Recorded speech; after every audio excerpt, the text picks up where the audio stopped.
Did you know there's a way to live rent-free in a woman's mind long after you're gone?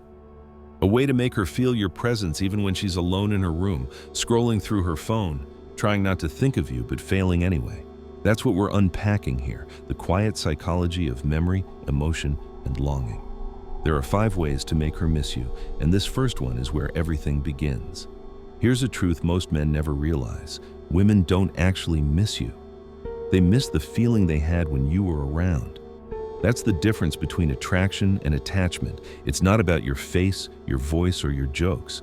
It's about the emotional charge you create in the moment. Think about it. Have you ever had someone from your past randomly message you months later? Not to restart anything, but because they remembered one tiny moment, something small, seemingly meaningless, but emotionally loaded. I remember a girl I dated briefly years ago. It wasn't serious. A few dates, a few laughs. Months after it ended, she texted me out of nowhere. "I still remember the way you looked at me when you teased me about my coffee order." Out of everything we did together, the dinners, the late-night drives, the conversations, that was what lingered. A 5-second moment burned into her memory because it carried energy. That's psychology. The human brain doesn't store events, it stores emotional spikes. When something triggers a strong feeling, amusement, tension, warmth, even discomfort, it tags that moment as significant. Later, when she's alone, her mind replays it on loop, searching for that same spark again. Missing you isn't nostalgia, it's her nervous system chasing the echo of that emotional imprint. So, here's the first principle. Stop trying to impress her with effort. You don't make a woman miss you by doing more. You do it by creating moments. When you're with her, focus less on what you say and more on what she feels. A half-second of deeper eye contact when you tease her. A subtle lean in when she laughs. A light touch on her wrist, followed by silence.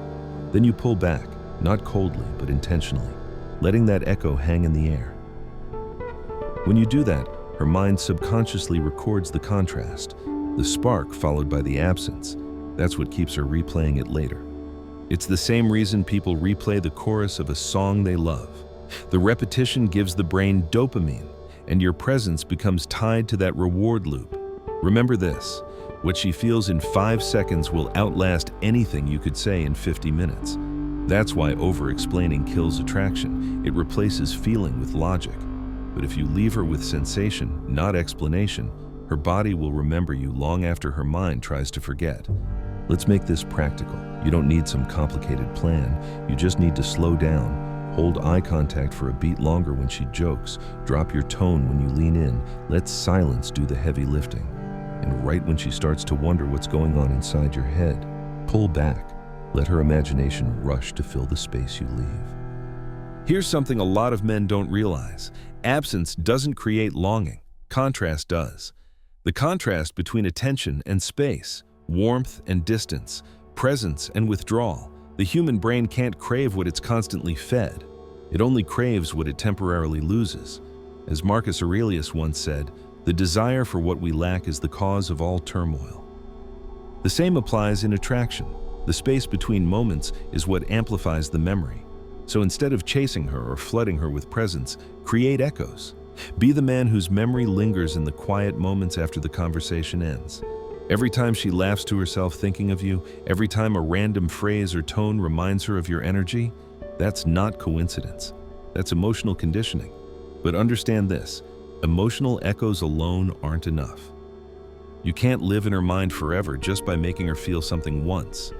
Feelings fade unless they're reinforced by curiosity, by a sense of mystery. And that's where most men fail. They show all their cards too early. They reveal their routines, their thoughts, their schedule, their feelings. And in doing so, they remove the space where imagination grows. You don't make her miss you by disappearing. You make her miss you by leaving behind unanswered questions. When she wonders what you're doing, where you are, who you're with, that wondering becomes the thread that keeps her connected to you. That's the next level of attraction, not emotion alone, but emotional mystery. Because when her mind starts replaying your moments and chasing your unanswered stories, she doesn't just remember you, she obsesses over you. Every man wants to be remembered, but few understand what actually makes a woman's mind replay him over and over. It's not about the biggest gesture or the smoothest line. It's about the questions she never got to answer. the curiosity you leave behind on purpose. That's where real psychological gravity begins. You see, the human brain can't stand unfinished stories. Psychologists call it the Zeigarnik effect. When something feels unresolved, your mind keeps returning to it, searching for closure. That's why when a show ends on a cliffhanger, you can't stop thinking about what happens next. The same thing happens in attraction. When you leave emotional or conversational gaps, her subconscious keeps trying to fill them. She replays your words, reanalyzes your tone, and builds stories around the mystery you left behind.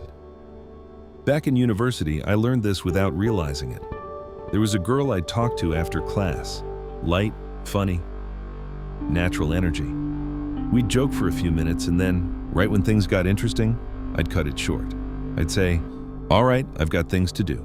Give her a smile and walk away. No explanation. The next day, she'd find me again. One day, she finally asked, "What are you always rushing off to?" I just grinned and said, "You'll see." That was it. Later, she admitted she used to go home thinking about me, not because I said anything profound, but because I left her wondering. That wondering is what most men kill by accident. They overshare, overspeak, overexplain. They dump their entire personality in the first few conversations, thinking it builds closeness. But real closeness comes from tension, the gap between what she knows and what she wants to know. When you fill that gap too soon, you destroy the chase her mind needs to stay invested. You have to understand this. Certainty kills curiosity. The more predictable you become, the less her brain feels the need to think about you. When she knows your every move, your day, your routine, she no longer has to imagine anything. The fantasy dies. Mystery is what keeps attraction alive in your absence. So how do you use that? By learning to speak in half-truths and soft teases, not lies, but fragments. Drop hints that open loops without closing them. Instead of telling her your full weekend plans, just say, "Tomorrow's going to be interesting," then change the subject. Or when she teases you, say, "You'd be dangerous if you knew what I was thinking right now." Then smile and move on. These micro-mysteries lodge in her subconscious like tiny puzzles her brain can't help solving. Most men are afraid of being misunderstood, so they clarify everything. But the truth is, clarity kills emotion. The right amount of ambiguity creates emotional movement. It keeps her guessing. And when she's guessing, she's engaged. The most magnetic men know how to speak with implication rather than explanation. They give her something to interpret. Here's why it works so powerfully. The female brain evolved to seek emotional patterns. When something feels incomplete, a gesture, a phrase, a pause, it triggers emotional anticipation. She keeps revisiting the moment, trying to decode it. Was he flirting? Was he serious? What did that smile mean? That looping is the mental version of missing you. Think of it like music. A melody is most addictive not because of the notes, but because of the pauses between them. The tension, the waiting. That's where emotion lives. In attraction, silence and space are your melody. Speak less. Let your pauses do the talking. Let your unpredictability become her obsession. Remember, you're not trying to manipulate her mind. You're giving her something real, a sense of mystery she can feel but not define. As philosopher Soren Kierkegaard once wrote, "The moment you label something, you lose half its meaning." That's exactly why you should never label your connection too early. Keep her curious, keep her guessing. When she goes home thinking about what you meant by one line, when she replays your conversation in her head because it didn't feel finished, that's when she starts missing you. Not because she's emotionally weak, but because you triggered her brain's natural desire for closure, and she can't get it without you. But mystery alone won't make her crave your presence forever. Curiosity needs emotion to survive, because if there's no feeling tied to your mystery, she'll eventually move on. So what makes her feel something every time she remembers you? What makes the memory of you hit like déjà vu, a scent, a place, a sound that pulls her back emotionally without warning? That's what we call anchoring. And once you understand it, you'll see how certain men stay in a woman's mind for years without saying a word. Curiosity pulls her attention, but emotion ties it down. The mind might wander, but emotion is what makes it return to the same person again and again. If you want to make a woman truly miss you, you must understand how to anchor emotion to your presence, to make her body remember what her mind tries to move on from. Here's the truth. She doesn't actually crave you. She craves the emotional state you create in her. The laughter, the tension, the excitement, the calm. Those states are what her body becomes addicted to, and once she associates those feelings with you, you live in her nervous system. She could go weeks without seeing you, but one familiar smell, a phrase, or even a place will pull her right back into that feeling, and therefore, back to you. Let me give you an example. Years ago, I dated a girl who loved unpredictability. Routine bored her. So instead of the usual, let's grab dinner, I once texted, be ready in 10 minutes, I'm kidnapping you. She laughed, said, you're crazy, but she came anyway. We ended up at a random ice cream stand near midnight, sitting on the hood of my car, laughing under flickering streetlights about everything and nothing. 2 months after we stopped seeing each other, she texted me, I just drove past that ice cream place and thought of you. That's what an anchor looks like. It wasn't about the ice cream or the conversation. It was about the state she felt that night. Freedom, laughter, adrenaline. Her mind tied that emotional high to my presence, and every time life reminded her of that moment, she relived me. That's the power of anchoring. It's when you link a peak emotional experience to a stimulus, a phrase, a gesture, a tone, a setting. Think about Pavlov's dog, but in reverse. You're not conditioning a reflex, you're embedding emotion. When the emotion gets triggered again, the person automatically recalls its source, you. Here's how to apply this consciously. When she's laughing her hardest, when she's emotionally open, when she's leaning in close, that's the peak moment. That's when you drop your cue. Maybe it's a phrase only you say. Maybe it's a look you hold a beat too long. Maybe it's a small touch, a tap on her arm, a whisper near her ear, a calm smirk. Do it at the height of emotion, then leave while that energy is still alive. Don't stay until it fades. Leaving at the peak locks that feeling to your presence. I once had a line I'd use jokingly whenever a girl teased me, careful, you're getting addicted. Always said playfully, never seriously. Months after one of those relationships ended, that same girl messaged me saying, I still hear your stupid addicted line in my head. That's anchoring. It wasn't about the words. It was about the emotion that got attached to them. Every time she laughed or felt that rush of playful tension, that line and my voice came back. Here's something deeper. The mind doesn't crave moments. It craves states. That's why when she misses you, she's not actually thinking about you sitting across from her. She's trying to re-enter the state she felt with you. And if you were the source of that state, her mind keeps searching for your image to re-trigger it. That's how you live rent-free in her head, through emotion, not logic. So before you go thinking you need to plan grand gestures or perfect dates, remember this. What she remembers most will be the moment she felt most alive. That can happen in a grocery store if your energy is right. It's not about money, looks, or timing. It's about intensity and timing, locking emotion to your presence and then stepping away before it fades. But here's the catch. Those emotional anchors only hold power if she still respects the source. If you become too available, too predictable, the emotional charge weakens. Think of it like perfume. If you smell it all the time, you stop noticing it. The same law applies to your presence. The more she has of it, the less her mind values it. That's where most men ruin everything they've built. Because they mistake availability for connection. They think being constantly around will make her care more. It doesn't. It makes her numb. Real attraction needs contrast, the pulse between closeness and distance, warmth and uncertainty. And that's why the next principle might be the most misunderstood of them all. It's not about manipulation or playing games. It's about restoring balance. It's called scarcity. And when you master it, you don't just make her miss you, you make her need your presence. Scarcity isn't about ignoring her or pretending to be too busy. It's about understanding that constant access kills emotional value. When something feels rare, the mind pays attention. When it's always available, it blends into the background. The same way sunlight feels warmer after days of rain, your presence feels more powerful when it isn't constant. Most men get this wrong. They think playing games, waiting hours to reply, acting detached, pretending not to care will make her chase them.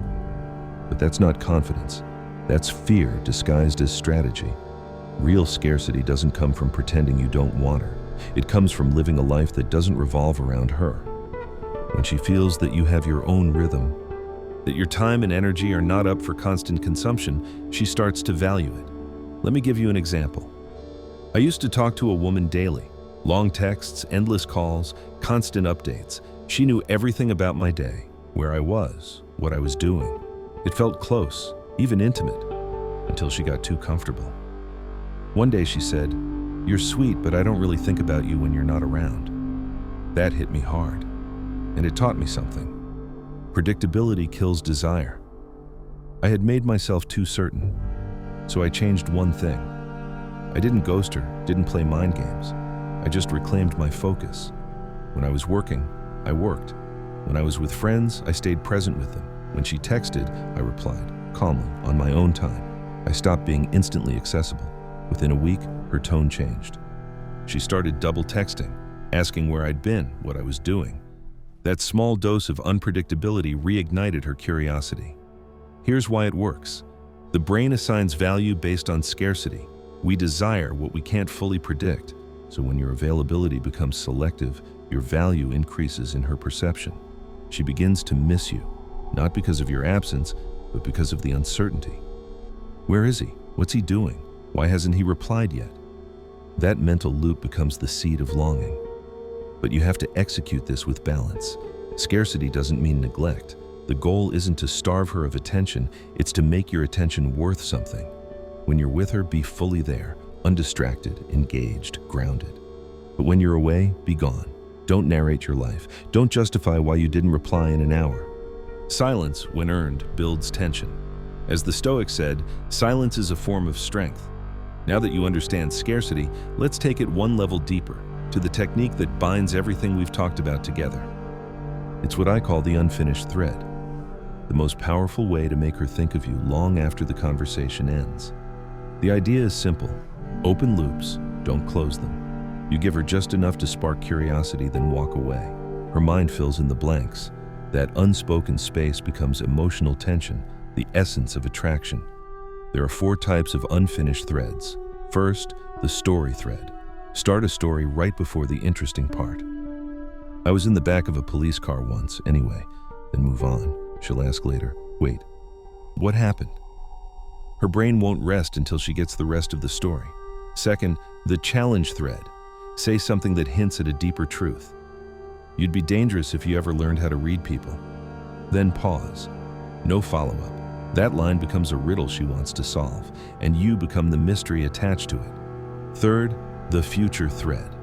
Say something like, we'd probably get banned from at least one coffee shop. It's an implied we, a suggestion of shared adventure, then you pull it away. She'll start picturing it on her own, which is far more powerful than anything you could describe. Fourth, the sensory thread. These are whispers that engage emotion without logic. You smell like winter and trouble. No explanation. Let her mind search for meaning. The ambiguity lingers, and your voice becomes the echo attached to it. Don't memorize lines. Internalize the rhythm. One thread per moment. Open late, leave early. If you explain, you break the spell.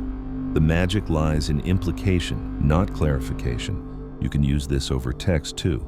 Example, her, what are you doing tonight?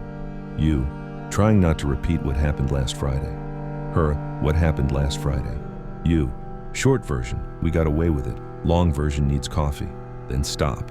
No emojis, no wink, just stillness. Her brain will fill in the rest. The same applies in person. In the middle of laughter, stand up and say, "You're trouble. I'm leaving before it gets good." Touch her shoulder once, then walk away. You leave at the emotional peak, and that unfinished energy becomes her longing. Here's the key. Open loops create emotional gravity. They give her mind something to hold on to and her emotions something to chase. Every story left half told, every smile without context, every glance that lingers 1 second too long. Those are the threads that make her replay you in her head. Because attraction doesn't live in closure, it lives in tension. And if you master that tension, you become the story she can't stop replaying. The sentence she keeps trying to finish. The thought she can't silence no matter who she's with. You're not the ending she remembers. You're the unfinished chapter she'll never get to close.